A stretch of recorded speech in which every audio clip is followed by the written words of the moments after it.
Hi guys, കുറച്ച് ദിവസമായല്ലോ നമ്മൾ videos ഒക്കെ ഇട്ടിട്ട്. ചെറിയ ചെറിയ തിരക്കിലാണ്. തിരക്കിന്റെ കാരണം എന്താന്നൊക്കെ വഴിയെ ഞാൻ പറഞ്ഞു തരാം. ഇപ്പോൾ ഞങ്ങൾ എല്ലാവരും കൂടെ പോകുന്നത് അന്നദാനത്തിനാണ്. ശനിയും ഞായറും ഉള്ളതിൽ ഏതെങ്കിലും ഒരു ദിവസം നമ്മൾ അന്നദാനത്തിന് പോകുന്നുണ്ട് കേട്ടോ. ഇപ്പോൾ അങ്ങനെ എല്ലാവരും ഉണ്ട്, അങ്ങോട്ട് വെച്ച് പിടിപ്പിച്ച് നടക്കണം കേട്ടോ. അങ്ങനെ ചോറെല്ലാം കഴിച്ചു, പായസമെല്ലാം കുടിച്ചു. അതിനുശേഷം നമ്മൾ മുത്തമ്മൻ്റെ വീട്ടിലേക്കാണ് വന്നത്. ഇവിടെ ഇന്ന് നമ്മൾ പരീക്ഷിക്കാൻ വേണ്ടി പോകുന്നത് മസാല ചക്ലിയാണ് കേട്ടോ. അതിന്റെ ട്രെൻഡിങ് എല്ലാം കഴിഞ്ഞപ്പോഴാണ് എനിക്ക് വീഡിയോ ചെയ്യാൻ സമയം കിട്ടിയത് ഗായ്സ്. മിക്സിയുടെ ജാറിലേക്ക് ഈത്തപ്പഴം കുരു കളഞ്ഞതും അതുപോലെ തന്നെ മുളക് പൊടിയും ആവശ്യത്തിന് ഉപ്പും കുറച്ച് വിനാഗിരിയും അതുപോലെ തന്നെ ചെറുനാരങ്ങ നീരും എല്ലാം ചേർത്ത് മിക്സിയിൽ നന്നായിട്ടൊന്ന് അടിച്ചെടുക്കുക. മസാല കുറച്ച് ലൂസായി കിട്ടാൻ വേണ്ടി കുറച്ച് വെള്ളം കൂടെ ചേർത്തിട്ടുണ്ട്. മസാല സെറ്റാക്കി എടുത്തിട്ട് അതിലേക്ക് നമ്മുടെ ഈ നുറുക്കും ഇട്ട് നന്നായിട്ട് മിക്സ് ചെയ്തപ്പോൾ നമ്മുടെ മസാല ചക്ലി ഇവിടെ റെഡി ആയിട്ടോ. അങ്ങനെ എല്ലാവരും കഴിച്ചു നോക്കുകയാണെ.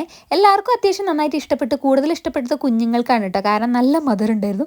ഞങ്ങൾക്ക് പറ്റിയൊരു അബദ്ധം എന്ന് പറഞ്ഞാൽ ഈത്തപ്പഴം നന്നായിട്ട് അങ്ങോട്ട് ഇട്ടു, അതുകൊണ്ട് മധുരമാണ് മുന്നിൽ നിൽക്കുന്നത്. അടുത്ത പ്രാവശ്യം ഉണ്ടാകുമ്പോൾ നമ്മൾ എന്താക്കും, ഈത്തപ്പഴത്തിന്റെ എണ്ണ അങ്ങോട്ട് കുറയ്ക്കും. അങ്ങനെ എല്ലാവരും കഴിച്ചു.